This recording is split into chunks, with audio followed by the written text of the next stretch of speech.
اموی خلافت کے بارے میں ہم پڑھ چکے تھے، عباسیوں کے بارے میں ہم نے ویسے سرسری سی باتیں ہوئی تھی، لیکن وہ کچھ نوٹس وغیرہ نہیں بنے ہوئے تھے، تو میں نے چاہا کہ وہ بھی بنا لیں ہم، تاکہ آپ کے پاس کوئی چیز ہو تیار کریں۔ تو آج ہم یہی دیکھیں گے کہ عباسی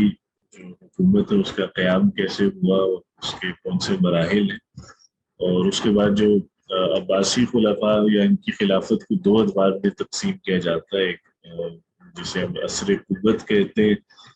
جس میں خلفاء جو ہے وہ ان کی سینٹرل اتھارٹی جو ہے وہ انٹیکٹ تھی، اور مطلب جتنا بھی علاقہ خلافت کے اندر تھا وہ سبھی جیسے اس پہ ان کا کنٹرول تھا، اور وہ ڈائریکٹ ان سے لیتے تھے ٹیکسز وغیرہ اور اپنے احکامات نافذ کرتے تھے۔ لیکن بعد میں دوسرا ایک زمانہ آتا ہے جو لمبا عرصہ ہے، شروع کے جو 120 125 سال ہے وہی ہے جو ان کے عباسیوں کے ہاں قوت کا زمانہ کہلاتے ہیں۔ اس کے بعد ویسے تو یہ تقریباً خلافت رہی ہے 500 550 سال، لیکن باقی کا جو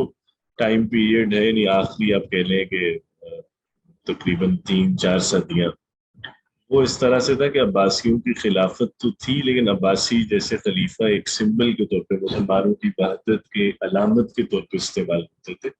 اور نیچے لیکن ان کی سینٹرل اتھارٹی نہیں تھی، ان کی اتھارٹی ایون بغداد یا محل میں بھی اس طرح سے نہیں ہوا کرتی تھی، اور ان کے نام پہ وزراء حکومت کرتے تھے، یا مختلف لوگ جن کی اپنی ملیشیاز ہوتی تھی، اپنی انہوں نے فوجیں رکھی ہوتی تھی، تو وہ لوگ اپنی منمانیاں کیا کرتے تھے، اور خلیفہ کو صرف جیسے رسمی طور پہ بس رکھا جاتا تھا۔ اس دور میں ہم دیکھیں گے کہ مختلف علاقوں میں مختلف حکومتیں بن جاتی تھیں، اور عباسیوں کے لیے صرف یہ تھا کہ خطبے میں وہ دعا کرتے تھے عباسی خلیفہ کے لیے، یا کچھ لوگ ہوتے تھے جو ان کے ٹیکس بھی پے کر دیا کرتے تھے، لیکن وہ بھی بہت کم لوگ تھے۔ تو آج ہم انشاءاللہ مطلب ایک تو جب یہ عباسی دعوت کا آغاز اور جو عباسی حکومت کا قیام ہے، اور ان کے جو شروع کے 3 خلفاء ہیں، صفا، منصور اور مہدی، ان کے بارے میں دیکھیں گے، اور کل انشاءاللہ ہم کوشش کریں گے کہ جو باقی 7 خلفاء ہیں، ان میں ہادی ہے، ہارون الرشید ہے، امین، مامون، معتصم، واسط اور متوکل، ان کے بارے میں انشاءاللہ مکمل کریں گے۔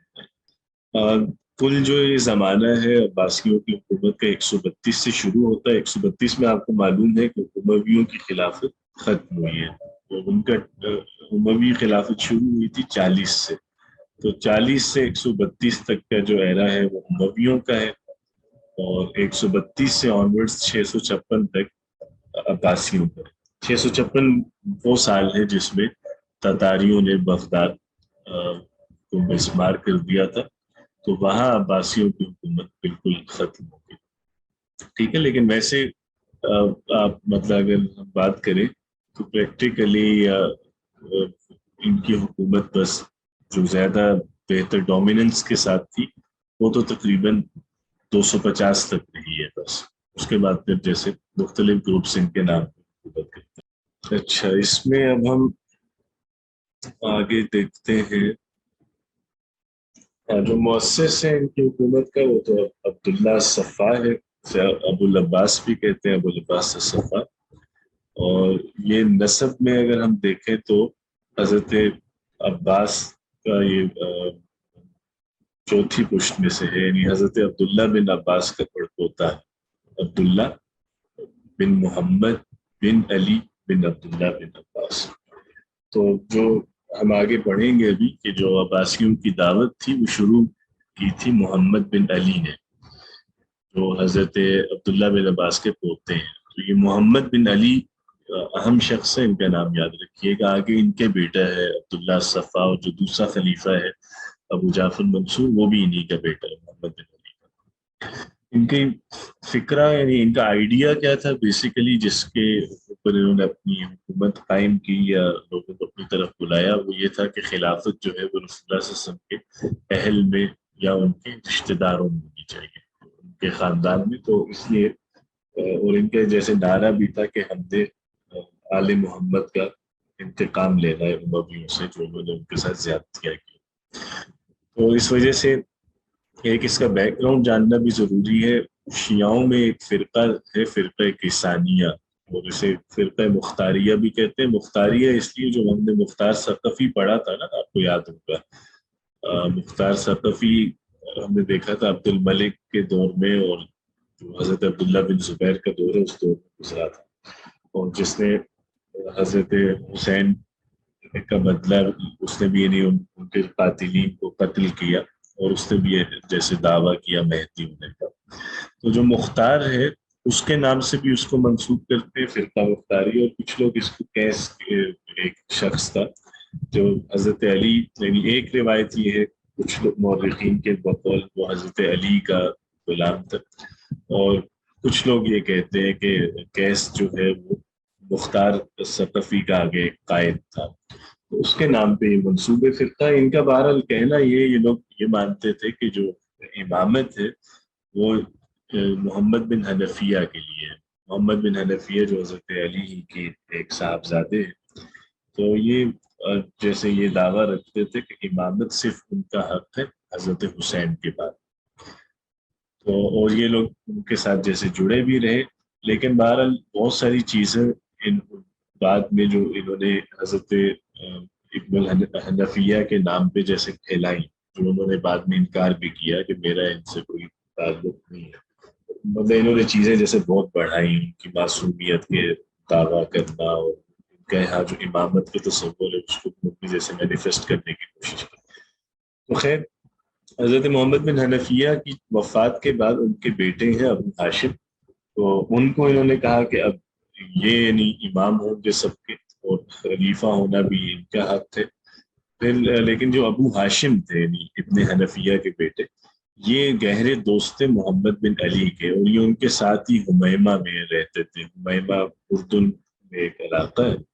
تو وہاں پہ محمد بن علی جو حضرت عبداللہ بن عباس کے ہوتے ہیں وہ بھی وہیں ہوتے تھے، اور ابو ہاشم جو ہے، جو امام محمد بن حنفیہ کے بیٹے، یہ بھی وہیں ہوا کرتے تھے۔ تو جب ابو ہاشم کا انتقال ہونے لگا تو انہوں نے جیسے اپنی دعوت جو ہے وہ ان کے سپرد کی محمد بن علی کی۔ تو یہاں سے جو یہ جو دعویٰ تھا کہ آل محمد کا بدلہ لینا ہے، اور جو خلافت ان کے اصل جو حقدار ہیں یعنی جو آل بیت ہیں ان کو دی جائے، تو یہاں سے اس کا علم اب عباسیوں کے ہاتھ میں آتا ہے، ٹھیک ہے، ورنہ اس سے پہلے تو حضرت حسین کا خروج تھا، اور اس کے بعد بھی جیسے بہت عرصے تک جو لوگوں کی ولا تھی وہ تو لوگ اپنی وفاداری رکھتے تھے ڈائریکٹ آل محمد سے، لیکن یہاں یہ وہ ٹائم پیریڈ ہے کہ جب عباسیوں کو اہمیت ملی، ٹھیک ہے، کیونکہ ابو ہاشم نے جیسے اپنی دعوت ان کے ذمہ کرتی کہ وہ اس کو آگے پھیلائیں۔ تو اب یہ پہلا جس میں مرحلہ ہے دعوت عباسیہ کا، وہ ہم دعوت سریہ کہتے ہیں مورخین، اور یہ تقریباً 29 سال رہی ہے، 100 ہجری سے لے کے 129 تک، اور اس کے جو حامل ہیں یعنی جو لیڈر ہیں وہ محمد بن علی، ٹھیک ہے، وہی محمد بن علی بن عبداللہ بن عباس۔ ان کا جو مرکز تھا وہ حمیمہ تھا جہاں پہ یہ رہتے تھے، اور وہاں سے ہی تمام مطلب ان کے پلان بنتے تھے، اور یہ اپنے ہدایات اپنے فالوورز کو دیتے تھے۔ دعوت کا جو مرکز تھا وہ کوفہ تھا، اور جو جہاں ان کی ایکٹیویٹیز زیادہ تھی، دعوت جہاں پھیل رہی تھی، وہ خراسان میں تھا، ٹھیک ہے،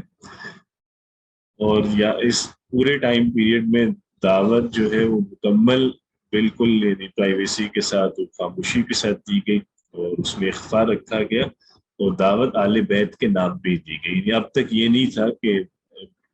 یہ بنو عباس کے لیے دعوت دی جا رہی، دعوت آل محمد کے لیے دی جاتی تھی۔ اور انہوں نے ایک سسٹم بنایا، دعات منتخب کرتے تھے، اسی طرح نقبا، انہوں نے جیسے 12 نقیب رکھے تھے، اور ہر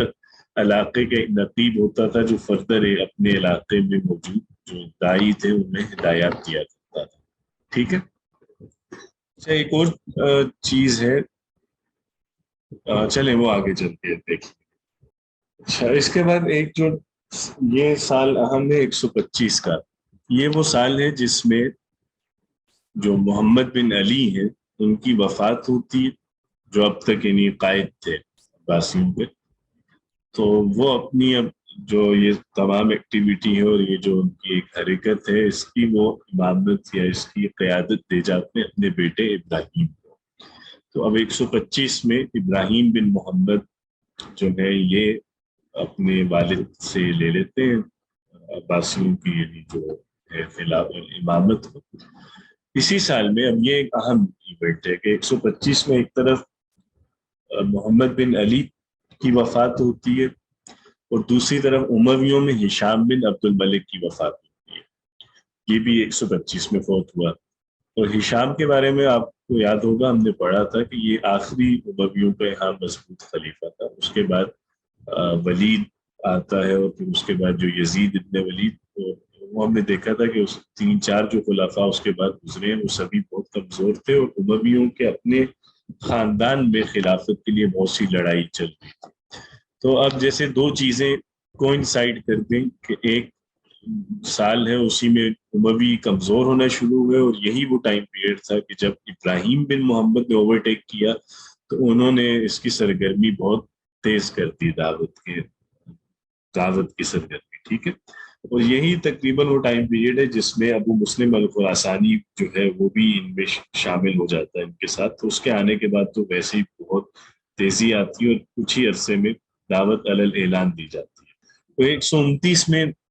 جو یہ دوسرا فیز ان کا شروع ہوتا ہے جب یہ اعلامیہ دعوت دینے لگتے ہیں بنو عباس کی خلافت کے قیام کی،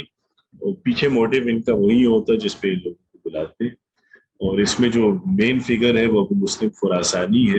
اور اسے جو یہ حکم ظاہری بات ہے ابراہیم محمد کی طرف سے آیا تھا کہ اب ٹائم آ گیا کہ ہم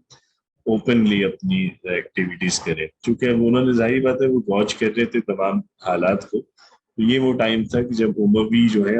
آپس میں ایک دوسرے سے لگے الجھے ہوئے تھے اور ان کے پاس جیسے اب قوت کوئی رہ بھی نہیں گئی تھی۔ تو اس کا اندازہ اس سے بھی ہوتا ہے، آگے ابھی ہم یہ دیکھیں گے جو یہ والا بلٹ ہے نا، کہ ابو مسلم نے جو وہاں کا خراسان کا گورنر تھا نصر بن سیار، اس سے جب اس نے جھڑپ تو نصر کو جب پتا چلا کہ یہ کھلم کھلا سب کچھ ہو رہا ہے، اس سے پہلے یہ ہے کہ وہ جب ایکٹیویٹیز ان کی پھیلی تو نصر چھاپے وغیرہ وہاں پہ جیسے اکثر واقعوں نے پکڑتا تو تھا جو لوگ بھی دعوت کے حامی تھے، لیکن جب یہ علی اعلان ہوا اور ابو مسلم نے اسے چیلنج کرنا شروع کیا تو نصر نے کئی دفعہ جو آخری اموی خلیفہ مروان اس کو لکھا کہ تم میری مدد کے لیے جو فوج کو، مطلب میں یہاں کافی نہیں، اکیلے اس کو نہیں کر سکتا، اس بغاوت کو نہیں کچلا جا سکتا۔ اسی طرح جو عراق کا گورنر تھا اسے بھی اسے کئی دفعہ لکھا یزید بن عمر کو، لیکن ان دونوں کی طرف سے بھی کوئی سپورٹ نہیں آئی، اور اس کی وجہ بھی یہ تھی کہ ہر ایک کو اپنا مسئلہ پڑا ہوا تھا امویوں کے ہاں، اور ان کے اپنے انڈر اتنے گروپس ہو چکے تھے، یعنی کوئی ابراہیم بن ولید کا سپورٹر ہے، کوئی مروان کا سپورٹر ہے، کوئی ولید کا سپورٹر ہے، تو وہ سب آپس میں بھی جیسے ٹوٹ پھوٹ کا شکار تھے۔ تو اس وجہ سے پھر نصر بھی بالکل اکیلا تھا اور خراسان کو ڈیفینڈ نہیں کر پایا۔ تو ایک دفعہ جب خراسان گر گیا تو اس کے بعد جیسے پھر یہ سیلاب رکا ہی نہیں۔ اچھا، جب 129 میں یہ ہوا کہ انہوں نے دعوت علی الاعلان شروع کی تو یہاں پہ مروان کو جب یہ پتا چلا تو اس نے جو ان کے لیڈر تھے ہمیمہ میں ابراہیم بن محمد، ان کو پکڑ لیا اور انہیں جیل میں بند کر دیا، ٹھیک ہے۔ اس کے بعد اب جب وہ جیل میں چلا گیا ابراہیم، تو جو اس کا چھوٹا بھائی تھا عبداللہ صفا، یہ وہی ہے جو اب آگے چل کے پہلا خلیفہ، عبداللہ جو ہے یہ موو کر جاتا ہے ہمیمہ سے اور یہ چھپ جاتا ہے کوفہ میں جا کے، اور کوفہ میں خفیہ طور پہ یہ اپنے پیغامات اپنے فالوورز کو پہنچاتا رہتا ہے۔ بہرحال یہ کافی عرصہ ہے، نہیں جب تک بیچ میں جو 3 سال بنتے 129 سے 132 تک یہ کوفہ ہی میں رہا اور یہ جیسے وہاں پہ خفیہ ہی رہا۔ مین وائل ابو مسلم نے نصر بن سیار جو خراسان کا گورنر ہے اس کو شکست دی، 130 جو ہے اس میں خراسان پہ مکمل کنٹرول ہو گیا عباسیوں کا۔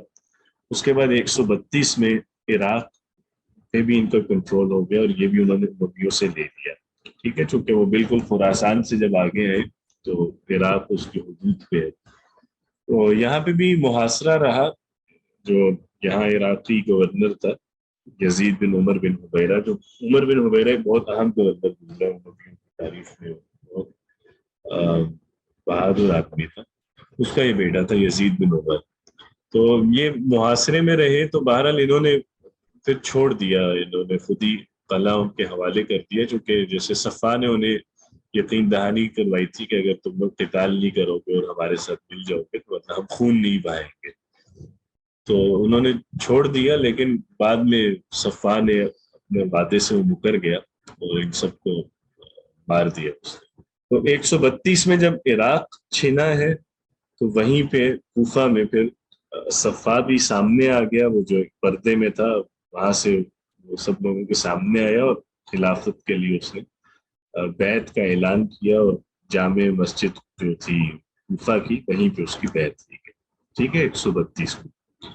اس کے بعد ایک اہم واقعہ ہوتا ہے جسے معرکہ زاب کہتے ہیں. زاب ایک دریا ہے جو موصل کے کنارے بہتا ہے. وہاں مروان بن محمد اپنے جتنی بھی فوجیں اس کے پاس آخر میں بچی تھی ان سب کو اس نے وہاں پہ اکٹھا کیا عباسیوں کا مقابلہ کرنے کے لیے. لیکن اس میں مروان کو شکست ہوئی اور وہ پھر وہاں سے فرار ہو گیا اور مختلف جگہوں پہ پناہ لیتا رہا، یا حتیٰ کہ 132 ہی میں وہ مصر میں پکڑا گیا اور وہاں قتل کر دیا گیا اسے. ٹھیک ہے، اور اس کے بعد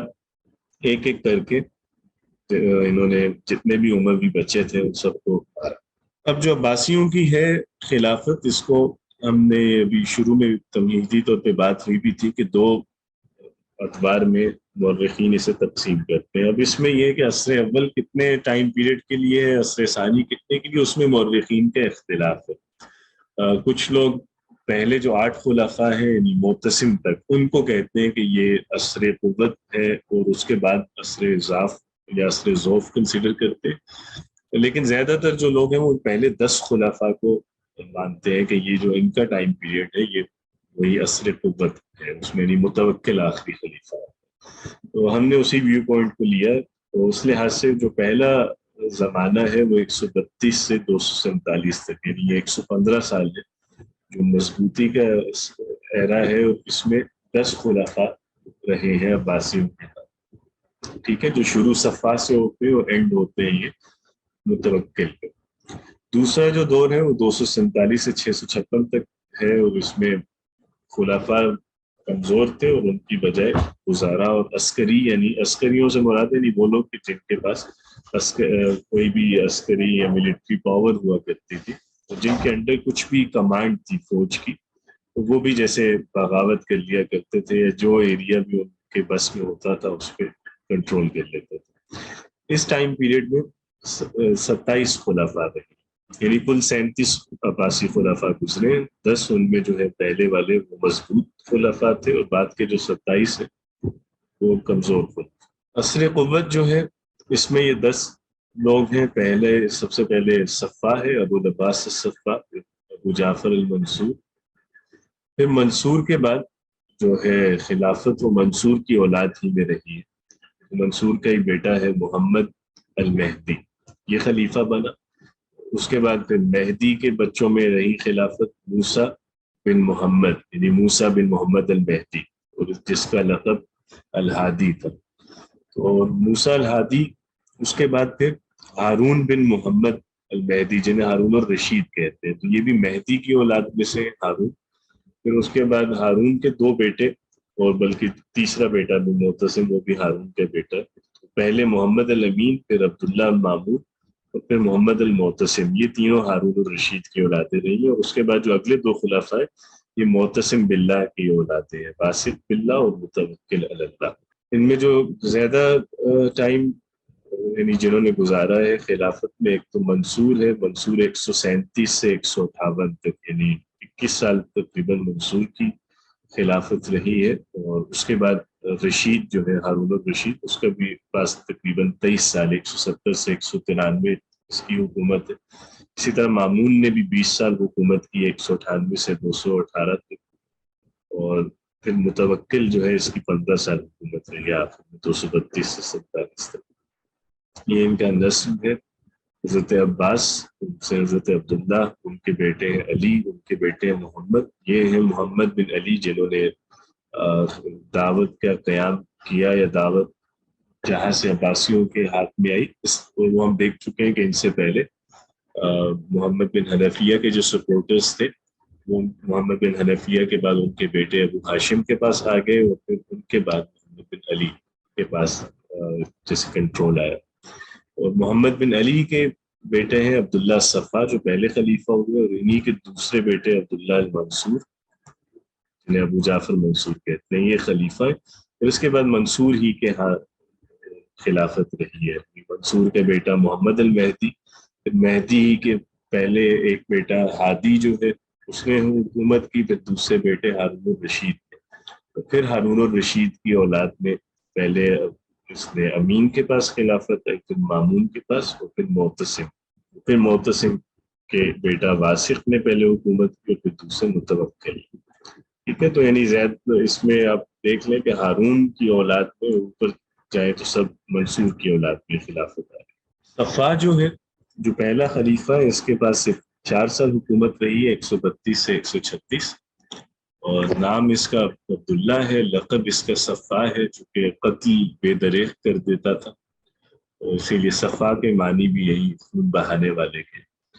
یہ عبداللہ نام ہے اس کا، بن محمد بن علی۔ اس کے ہاں جو خلافت جو اس نے قائم کی ہے، یا جو اس کا اسٹرکچر اس سے ایڈمنسٹریٹو بنایا، تو اس میں جیسے 3 پلرز ہیں مین۔ وہ جو پہلا ہے، اس نے اپنی فیملی جو ہے اس کو جیسے اپنی سپورٹ کے لیے یوز کیا، اور فیملی سے مراد یعنی ایکسٹینسو فیملی ہے، اس میں یعنی چچا اور کزنز اور جتنے بھی یعنی بھائی ہیں، ان سب کو جیسے عہدے انہی کو دیا کرتا تھا، ایڈمنسٹریٹو بھی اور ملٹری بھی۔ تو ایک تو چونکہ خاندان ان کا بہت بڑا تھا، تو اس نے تو یہ کوشش کی کہ جو حکومت ہے وہ اپنے ہی لوگوں میں رہے، یعنی عباسیوں کے علاوہ اور کوئی بھی آدمی کسی اہم عہدے پہ نہ ہو۔ دوسرا جو مین آدمی رہا ہے وہ ابو مسلم خراسانی ہے، جو اس کے یعنی کمانڈر تھا، جس نے خراسان سے شروع کی خلافت کا قیام جو ہے، اور بعد میں بھی جتنے شروع کے عرصے میں ہم دیکھیں گے منصور کے ٹائم پیریڈ میں جو مختلف ثورات ہوئے ہیں، بغاوتیں، ان کو کچلنے میں بھی ابو مسلم کا ہاتھ تھا خاصا۔ تیسری چیز جس نے سپورٹ کیا صفا کو، وہ تھا جو قبائلی عصبیت ہے، اس میں یمانیوں کا ساتھ دیا عباسیوں نے قیسیوں کے مقابلے میں۔ اب یہ جیسے عربوں میں پرانی منافرت ہوا کرتی تھی قبائلی، اس میں یمانی اور قیسی یہ 2 جیسے گروپس تھے، ان کے ہاں دوبارہ قبائلی عصبیت جاگ گئی تھی حضرت عبداللہ بن زبیر کے دور میں، جو کہ اس میں جیسے پٹ گئے تھے کچھ ان میں سے لوگ تھے جنہوں نے امویوں کو سپورٹ کیا، جیسے جو قیسی ہیں، اور یمانی جو ہیں انہوں نے سپورٹ کیا حضرت عبداللہ بن زبیر کو۔ تو بعد میں اسی چیز سے فائدہ اٹھایا عباسیوں نے، جب انہوں نے دیکھا کہ قیسی جو ہے وہ امویوں کو سپورٹ کرتے ہیں، اور جب ریزلٹنٹلی جو اموی ہیں وہ بھی قیسیوں پہ انعامات وغیرہ زیادہ کرتے ہیں اور انہیں اپنے قریب رکھتے ہیں، اور اسی چیز کا ظاہری بات ہے یمنی جو ہے ان پہ اس چیز کا ایک جیسے اثر ہے، وہ امویوں سے جیسے اس وجہ سے دور رہتے ہیں کہ وہ قیسیوں کی طرف ہے ٹلٹڈ۔ تو عباسیوں نے اس سے فائدہ اٹھایا، اور جو اپوزٹس یعنی تھے ان کے، ان کو انہوں نے سپورٹ کیا۔ ٹھیک ہے، چونکہ ظاہری بات ہے جو یمانی ہے وہ آلریڈی امویوں کے لیے اچھا نہیں سمجھ رکھتے جذبات، اموی بھی انہیں کوئی سپورٹ نہیں کرتے، تو اس طرح سے آسانی سے ان لوگوں کی سپورٹ عباسیوں کو ملتی۔ 1 منٹ مجھے دیجیے۔ اچھا، جو دارالخلافہ رہا ہے اس کے صفا کے دور میں، وہ کوفہ تھا۔ 132 ہم نے دیکھا تھا کہ جب 129 میں انہوں نے علی اعلان دعوت کی تو ابراہیم کو قید کر لیا گیا تھا، تو وہاں سے صفا حمیمہ سے کوفہ منتقل ہو گیا، اور یہاں خفیہ طور پہ رہا 3 سال۔ پھر 132 میں خلافت کا اعلان یہی کیا، تو اسی کو ابتدائی طور پہ کوفہ کوئی کیپٹل کے طور پہ رکھا گیا۔ بعد میں لیکن 134 میں یہ انبار، یہ بھی عراق ہی کا ایک اور شہر ہے، وہاں پہ منتقل کر دیا کیپٹل کو۔ اس کے بعد دوسرا خلیفہ جو ہے ابو جعفر المنصور، یہ صفا کا بھائی ہے، اور اس نے 21 سال حکومت کی، 137 سے 158، اسی لیے اسے مؤسس حقیقی کہتے ہیں دولت عباسیہ کا، چونکہ ایڈمنسٹریٹولی اسی نے مضبوط کیا، جتنے بھی ان کے رائیولز تھے ان سب کو بھی جیسے اسی نے کچلا، اور ریئل معنی میں اس نے اسٹیبلش کی عباسی خلافت اور اس کے جو اکانومی تھی اس کو بھی ریوائیو کیا.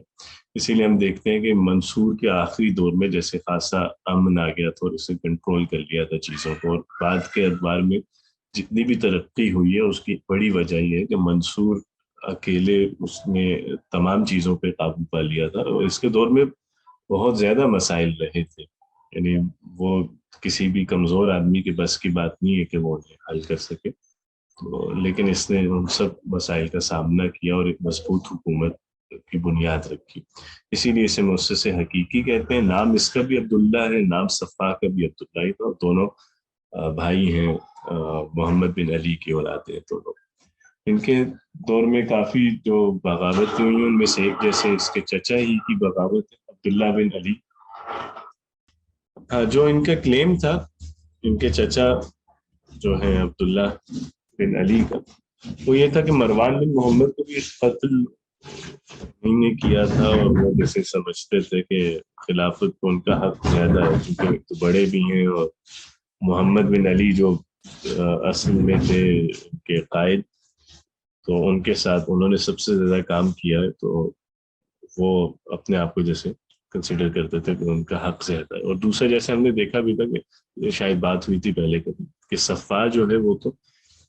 ایک آزاد ماں کا بیٹا تھا, زیادہ لیکن آواز کٹ رہی ہے, بالکل بھی سمجھ نہیں آ رہی. جی ہم بات کر رہے تھے کہ منصور نے اپنے دور میں تمام مسائل کا سامنا کیا اور ایک مضبوط اس نے حکومت قائم کی. تو جن بغاوتوں کو سے جیسے سامنا رہا ہے ان میں سے کچھ کا ذکر یہاں ہم کرتے ہیں جو اہم یعنی واقعات اس کے ہاں ہوئے ہیں. ان میں سے ایک جو پہلی بغاوت ہے وہ اس کے چچا ہی کی ہے, اس کے اگینسٹ, اور وہ ہم نے دیکھا تھا کہ ان کا کلیم یہ تھا کہ وہ زیادہ خلافت کے حقدار ہیں چونکہ وہ جو اصل قائد تھے جنہوں نے ان کی عباسیوں کی طرف دعوت دینا شروع کی تھی, محمد بن علی, وہ ان کے بھائی ہیں اور سب سے زیادہ ٹائم ان کے ساتھ گزارا اور دعوت کے لیے ان کی سب سے زیادہ قربانیاں. پھر اس کے علاوہ یہ کہ مروان بن محمد جو آخری اموی خلیفہ تھا اس کو قتل بھی عبداللہ بن علی نے کیا تھا. تو ان کے انڈر جو فوج تھی انہوں نے بھی ان سے بیعت لے لی, اہل شام نے بھی بیعت لے لی. اور اب اس میں آئرنی یہ ہے کہ منصور نے ان سے مقابلہ کرنے کے لیے بھیجا بھی ابو مسلم خراسانی کو, اور ابو مسلم کی ان سے لڑائی کوئی 5 مہینے جاری رہی, یعنی بیچ میں وقفے پھر ان کی جھڑپیں ہوتی تھیں, یہاں تک کہ منصور نے فائنلی 137 میں انہیں کر لیا, قید کر لیا, اور پھر جیل میں ان کی وفات ہو گئی. تو اس جو بغاوت تھی اس کو بھی بیسیکلی تو کچلنے میں ہاتھ تھا ابو مسلم کا, لیکن اس کے فوراً بعد ہی ابو مسلم کا اپنا نمبر بھی آ چکا تھا, اور جیسے ہی اس نے یہ ذمہ داری پوری کی تو منصور نے اس کو اپنے پاس بلایا اور اس کو بھی قتل کر دیا. اور یہاں پہ بھی قتل کی جو وجہ تھی وہ صرف یہی تھی کہ منصور کو جیسے خوف تھا کہ اس کی جتنی پاپولیرٹی ہے یا اس کی جتنی بات سنی جاتی ہے اس فوج میں, تو یہ بھی کل ایک خطرہ بن سکتا ہے, پوٹینشلی اس کے اندر بھی ایک تھریٹ ہے. تو اس کو بھی اسی سال میں یعنی 137 میں ہی اس کے چچا کو پکڑا, اور اسی سال میں ابو مسلم خراسانی کو بھی قتل کیا. اور یہ آپ اس وقت میں دیکھیں گے چونکہ جیسے نئی خلافت قائم ہوئی ہے تو ظاہری بات ہے نئی حکومت جب بھی بنا کرتی ہے تو اسے یہ والے مسائل ہوتے ہیں کہ بہت سے لوگ اس کے تو رائیولز ہوتے ہیں. دوسرا یہ کہ جب بنی بنائی کہ اسٹیبلشڈ حکومت گرتی ہے تو بہت سے نئے لوگوں میں جیسے خواہش یا ان میں ایک امید بھی نظر آتی ہے کہ ہم بھی اپنی حکومت قائم کر سکتے ہیں. تو اموی ایک عرصے سے چلے آ رہے تھے تو بہت سے ان کے خلاف بغاوتیں ہوئی تھی, ناکام رہی. لیکن ایک دفعہ جب اموی گر گئے تو جو شروع کا ٹائم پیریڈ ہے نا, جب ایک نئی مملکت جب بننے جا رہی, تو اس دور میں جتنے بھی گروپس ہوتے ہیں جن کے پاس کچھ پاور ہو یا جو آنا چاہتے ہو پاور میں, تو انہیں ایک امید جاگ جاتی ہے کہ کیونکہ ایک پرانی اسٹیبلشڈ گورنمنٹ چلی گئی ہے اور ایک نئی گورنمنٹ ہے جس کا قیام ہے, تو اس دوران ویسی چیزیں اسٹیبل نہیں ہوتی. تو پھر اور بھی بہت سارے لوگ کوشش کرتے ہیں کہ چلیں ہم بھی اپنی لک ٹرائی کرتے ہیں, اور مطلب اس میں جیسے وہ اس پاور اسٹرگل کا حصہ بنتے ہیں. تو اس وجہ سے منصور نے یہ کیا تھا کہ اب شروع کے ٹائم میں اس طرح کی مخالفتیں اور بغاوتیں تو ہونی تھی, تو وہ پھر جس پہ ہلکا سا بھی اسے شک بھی گزرتا تھا وہ چاہے اس کا اپنا وہم ہی کیوں نہ ہو، وہ بہرحال اس کو جس پہ بھی اسے تھریٹ ہے یا اسے شک ہے کہ یہ خطرہ ہے خلافت کے لیے، اسے مارنے میں جیسے بالکل کوئی وہ نہیں ملال نہیں ہوتا تھا اسے. تو یہ چیز آگے بھی مطلب اس نے کی ہے شروع کے دور میں. اس کے بعد جو تیسرا تھا وہ خروج تھا، نفس زکیہ تھا. اور اسے ویسے خروج کا نام بھی نہیں دیا جا سکتا، کیونکہ اس میں بھی جیسے جو نفس زکیہ کی شہادت ہے اس میں بھی منصور کا اپنا خوف زیادہ غالب. تو یہ چونکہ نام ان کا محمد ہے، محمد بن عبداللہ الکامل، جنہیں نفس زکیہ کہتے ہیں. تو عبداللہ کے بیٹے ہیں، اور یہ عبداللہ جو ہیں یہ حسن المثنیٰ کے بیٹے ہیں، جو آگے حضرت حسن بن علی کے بیٹے ہیں. اور ان کو بہت سے لوگ جیسے خاص طور پہ جو ان کے ساتھ جڑے ہوئے لوگ تھے، یا جو شیعہ کے گروپ ہے جو انہیں مہدی کہتا تھا، چونکہ اس کی وجہ وہ بھی ہے کہ وہ خود محمد ہیں اور عبداللہ ان کے والد کا نام ہے، اور دوسرا یہ بھی ہے کہ وہ بہت متقی تھے. اور یہ بھی اور ان کے بھائی جو دوسرے ہیں ابراہیم، تو محمد بن عبداللہ اور ابراہیم بن عبداللہ یہ دونوں جیسے بالکل زاہد اور عابد اور خلافاء سے اور عمارت وغیرہ سے ان سے دور رہنے والے لوگ تھے. اور یہ ان کا جیسے زیادہ عرصہ قیام بھی جو صحرا وغیرہ میں رہا ہے، تو ان کو بس عزلت اور تنہائی پسند تھی کہ وہاں یہ اب عبادت کریں اور اس سیاست وغیرہ سے ان سب چیزوں سے دور رہیں. تو وہ اس میں پڑھنا بھی نہیں چاہتے. لیکن یہ ہے کہ اب جو سپورٹرز تھے انیشلی آل بیت کی خلافت کے، جنہوں نے عباسیوں کو سپورٹ کیا، تو اب جب انہوں نے دیکھا کہ عباسی جب پاور میں آ گئے تو وہ تو ہم ہی کچل رہے ہیں اور ہم ہی پہ ظلم ڈھا رہے ہیں جنہوں نے ان کو سپورٹ کیا تھا. تو وہ اور انہوں نے یہ بھی پھر دیکھا کہ جو اصل مدعا تھا کہ مطلب عدل ہو اور ظلم کا خاتمہ ہو، اور جو ظالم ہیں یا جنہوں نے آل محمد پہ ظلم کیا ان سے بدلہ لیا جائے اور شریعت کا قیام ہو وغیرہ وغیرہ، تو وہ سب چیزیں تو پوری نہیں ہوئی. تو ان سپورٹرز نے بھی جیسے یہ چاہا کہ نفس زکیہ جو ہے وہ ان کی قیادت کریں. تو اگرچہ ان کا اپنا کوئی اس میں نفس زکیہ کی خواہش نہیں تھی اور نہ ہی وہ چاہتے تھے، لیکن بہرحال جب ان کی سپورٹ بڑھنا شروع ہوئی اور لوگوں میں یہ ایک جیسے نوشن یہ ڈیولپ ہونا شروع ہوا کہ انہیں اب ہمیں آل بیت کے قائد کے طور پہ چننا چاہیے اور ان کے ذریعے عباسیوں سے یہ خلافت لینی چاہیے اور وہ خلافت کے زیادہ حقدار ہے. تو یہ چیز جب اٹھی تو منصور کو ڈر ہوا کہ یہ میرے خلاف خروج کر نہ دیں کہیں، تو اس لیے اس نے انہیں پکڑنے کی کوشش کی اور اس چیز کو جج کر لیا تھا محمد نے بھی اور ان کے بھائی نے بھی، اور وہ اس وجہ سے مختلف عرصہ جیسے مختلف جگہوں پہ پناہ لیتے رہے. تو مطلب کبھی فارس چلے گئے، ہندوستان میں بھی رہے، یمن کے، پھر مدینہ چلے گئے، لیکن خفیہ رہے. لیکن ایونچولی حالات اس حد تک ہو گئے تھے اور سپورٹرز نے بھی جیسے انہیں اس حد تک مجبور کر دیا تھا کہ جو ان کے بھائی ہیں ابراہیم، انہوں نے تو خیر بعد میں، پہلے یہ ہے کہ مدینہ میں جب انہوں نے قیام کیا ایک علاقہ ہے سویقہ کا، وہاں پہ منصور نے فوج کو بھیجا ان سے مقابلے کے لیے اور وہاں انہیں شہید کر دیا. اس کے بعد ان کے جو بھائی تھے ابراہیم، انہوں نے بصرہ میں چلے گئے اور وہاں انہوں نے باقاعدہ خروج کیا اور ان کے وہاں سپورٹرز بھی کافی تھے اور انیشلی انہیں کچھ وہاں فتوحات بھی ہوئی بصرہ میں اور حوازن کے ایریا اور فارس کے کچھ ایریاز پر. تو یہ اس میں بھی آپ کہہ لیں کہ اس کو بھی انٹریگ جو کیا پہلے وہ منصور نے خود کیا، یعنی اس کا اپنا ایک خوف تھا کہ پاسبل ایک خطرہ ہے، تو اس خوف کی وجہ سے جیسے وہ ان کی جان کا دشمن ہوا اور ایونچولی انہیں بھی وہ بھی مجبور ہوئے ہتھیار اٹھانے پہ. بہرحال لیکن وہ دونوں بھی شہید ہوئے، پہلے محمد نفس زکیہ اور پھر ان کے بھائی ابراہیم. اور انہوں نے جب یعنی یہ خروج کیا اور تو ان کو سپورٹ کرنے والے بہت سے لوگ تھے، ان میں جو دو بڑے ائمہ ہیں فقہ کے، امام ابو حنیفہ اور امام مالک، ان دونوں کی سپورٹ بھی انہیں تھی. تو مطلب سپورٹ فزیکلی اس طرح تو نہیں تھی، لیکن وہ لوگوں کو جیسے دعوت دیا کرتے تھے کہ وہ ان کے ساتھ شریک ہو. اس کے علاوہ خوارج جو ہیں ان کے بھی معاملہ چل رہا تھا، اور وہ تو لمبا عرصہ اس کے بعد بھی چلتا ہے، تو خوارج سے بھی مقابلہ رہا ہے، جہاد رہا ہے، اور خاص طور پہ جو خوارج کے ایک فرقہ ہے سفریہ فرقہ، تو اس نے مغرب کا جو مراکش کا علاقہ ہے وہاں انہوں نے جیسے اپنی ایک حکومت بنا رکھی تھی 140 کے اراؤنڈ، تو وہاں پہ بھی منصور کو جھڑپیں کرنی پڑی۔ اسی دوران ایک اور اہم ایونٹ ہوا ہے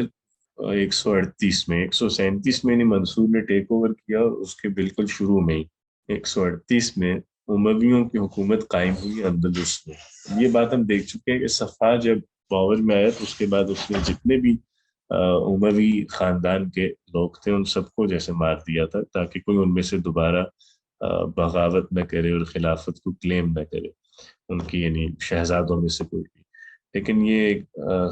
عبد الرحمن بن معاویہ تھا جو شہزادہ بچ نکلنے میں کامیاب ہوا، اور وہ بھی ایک پوری داستان ہے کہ وہ کس طرح جان اپنی بچاتے بچاتے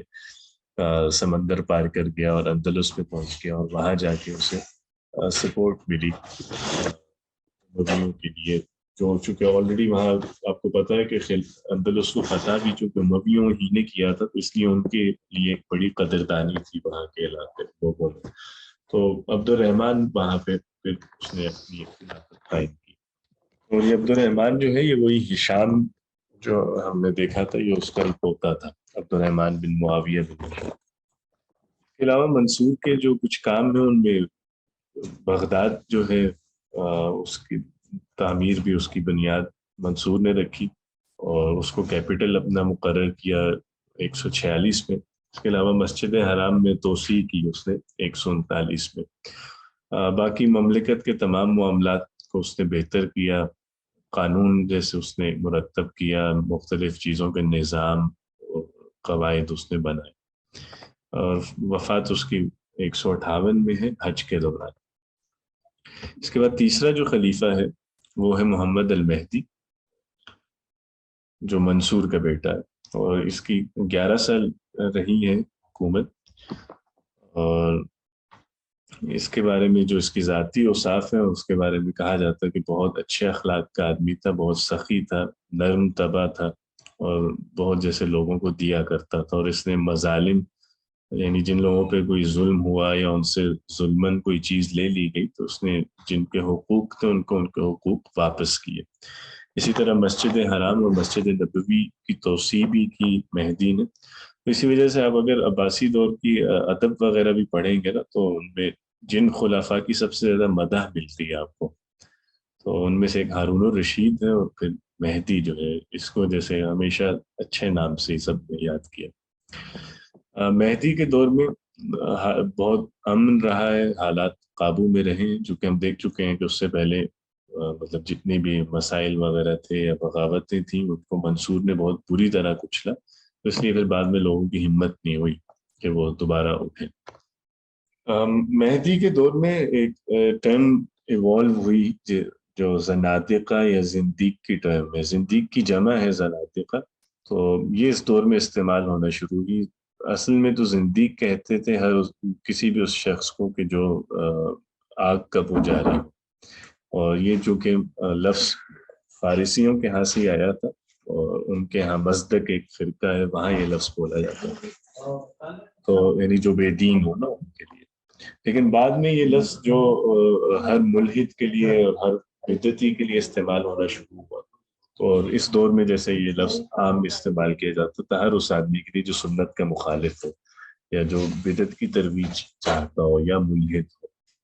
اور مہدی کی خصوصیت یہ ہے کہ یہ جیسے عباسی خلفاء میں سب سے زیادہ اس کی شدت تھی زنادقہ کے خلاف، کہ یہ ان پہ جیسے بالکل بھی ان کے لیے سافٹ کارنر نہیں رکھتا تھا، اور انہیں جیسے پاور سے سپریس کرنا چاہتا تھا۔ تو جہاں کہیں بھی یہ دیکھتا تھا کہ کوئی مطلب زنادقہ ہے یا ملحدین ہے یا بدعتی ہے تو یہ انہیں سزا دیتا تھا باقاعدہ، اور جیسے کوشش بھی کرتا تھا کہ علماء کی مدد سے کہ انہیں کنونس کیا جائے۔ تو بہرحال اس کے دور میں ان لوگوں کے لیے بہت مشکل رہی ہے، اور ایون اس نے اپنے جو بیٹا ہے ہادی اس کو بھی یہ وصیت کی تھی کہ جو بھی کوئی یعنی سنت کے مخالف تحریکیں اٹھتی ہیں تو ان کو جیسے پنپنے نہیں دینا اور باقاعدہ ان کا تتبع کرنا ہے، ان کا پیچھا کر کے مطلب انہیں جیسے جتنا جلدی ختم کر سکیں کریں. تو یہ جیسے اس کے ہاں ایک اچھی چیز تھی. باقی اس خوارج اس کے دور میں بھی رہے ہیں، اور خوارجوں کا ایک اور فرقہ بازیہ فرقہ جو ہے انہوں نے اپنی حکومت جزائر میں قائم کر لی، اور فتوحات اس کے دور میں کچھ ہوئی ہیں روم کے علاقے کچھ، اور اس میں مین جو اس کا بیٹا ہارون الرشید ہے وہ اس کی کمانڈ میں کچھ علاقے فتح ہوئے روم کے. تو یہ شروع کے 3 خلفاء ہیں. انشاءاللہ کل ہم رکھیں گے کلاس مغرب کے بعد، اور اس میں ہم کوشش کریں گے کہ جو عصر اول کے جتنے خلفاء ہیں ہادی سے لے کے متوکل، کل انشاءاللہ ان کے دور کی جو اہم چیزیں ہیں، جو مسائل رہے اور جو ان کی اچیومنٹس ہیں وہ انشاءاللہ ڈسکس کریں گے. استاذ کل کا ٹائم بتا دیں کیونکہ ویکینڈ ہے ہمارے یہاں نا، تو ٹائم پتا ہوگا تو زیادہ آسانی ہوگی. ہاں کل 7:30 بجے انشاءاللہ. اچھا یہ جو عبازیہ کا ہم دیکھ رہے تھے نا، عبازی اب بھی ہیں عمان میں خاصے ہیں، اور یہ اگرچہ وہ لوگ ویسے مطلب کہتے ہیں کہ اپنے آپ کو ان سے نہیں منسوب کرتے خوارج سے، لیکن بہت سے لوگوں کا بھی یہی خیال ہے کہ وہی ہیں. استاد فرق ہے، اتنی زیادہ سختی نہیں ہے جیسے اس دور کے ہاں بارے میں لکھا جاتا ہے کہ اپنے قائد کے معاملے میں، کیونکہ اب مکس ہیں ان کے اندر، حنفی تعلیمات بھی کچھ ہیں، کچھ خوارج کے بھی ہیں، کچھ معتزلہ کے بھی ہیں، کافی ساری چیزیں مکس ہیں. لیکن ایسا ہی. الحمدللہ اتنی شدت جتنی بر صغیر میں ہمارے ہاں ہے یہاں پہ نہیں ہے. مسجد میں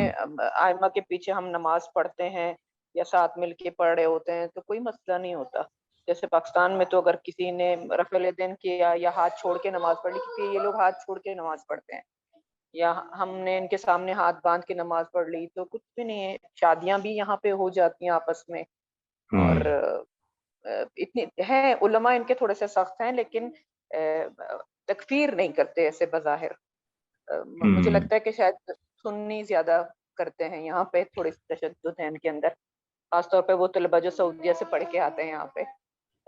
ورنہ اوور آل یہاں پہ پورے نہیں خلیج ایسا میں ہی. سب سے زیادہ کم عصبیت ہے، حالانکہ قبائلی عصبیت تھوڑی سی زیادہ ہے لیکن مذہبی کم ہے.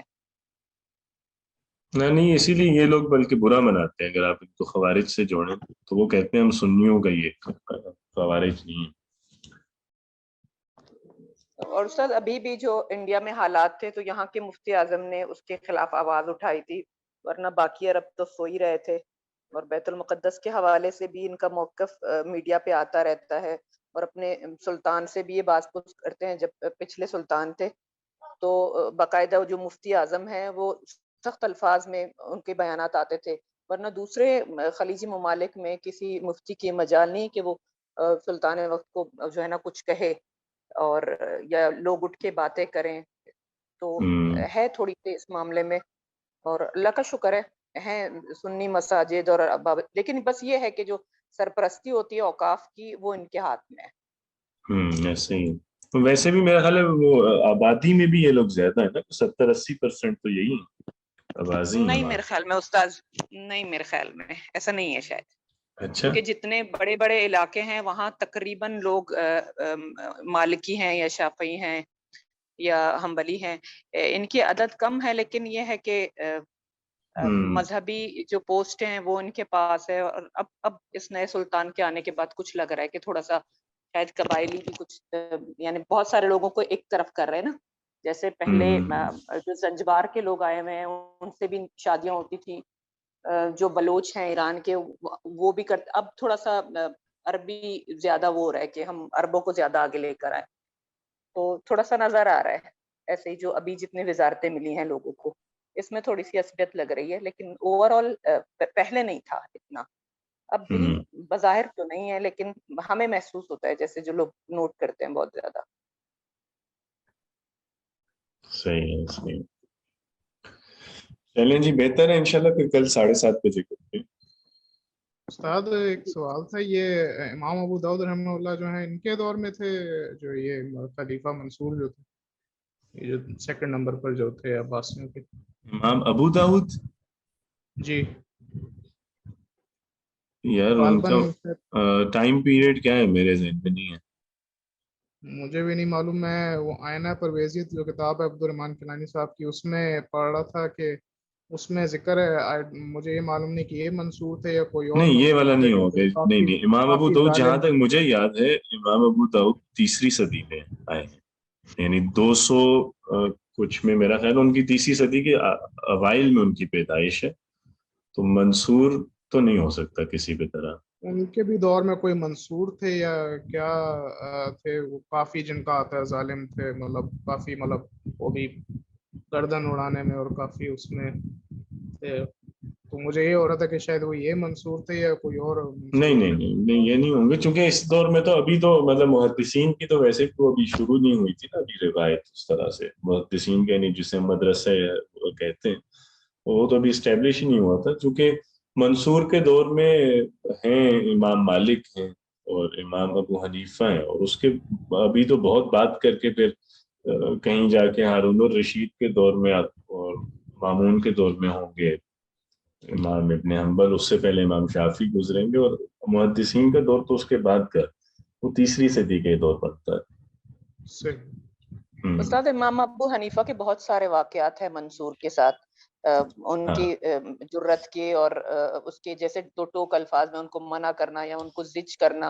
اور وہ کچھ کر بھی نہیں پاتے تھے. تو کچھ واقعات مجھے یاد آ رہا ہے. ایک دفعہ شاید منصور پوچھتے ہیں کہ مچھر کا جو خون کپڑے پہ لگ جائے تو کیا نماز ہو جاتی ہے؟ تو امام صاحب جواب دیتے ہیں کہ اتنے مظلوموں کا خون تمہارے ابا پہ لگا ہوا ہے تو تمہاری نماز تو ہو جاتی ہے. اس طریقے سے کچھ واقعہ ہے. اور جب ان کی وفات ہو جاتی ہے تو پہلے وصیت کرتے ہیں کہ مجھے فلاں زمین میں دفن کریں، جو شاید ابو منصور کی غصب شدہ زمین نہیں ہے. تو وہ ابو منصور کو جب بھی خبر ملتی ہے تو وہ یہ کہتا ہے کہ مرتے ہوئے بھی امام نے مجھے زج کرنے کی پوری کوشش کی ہے. ہاں نہیں، ان کا ہوتا تھا وہ نیچا دکھاتے تھے کہ مطلب تم لوگ نہیں ہو. انہوں نے بھی مظالم بھی بہت کی نا آپ سب کو.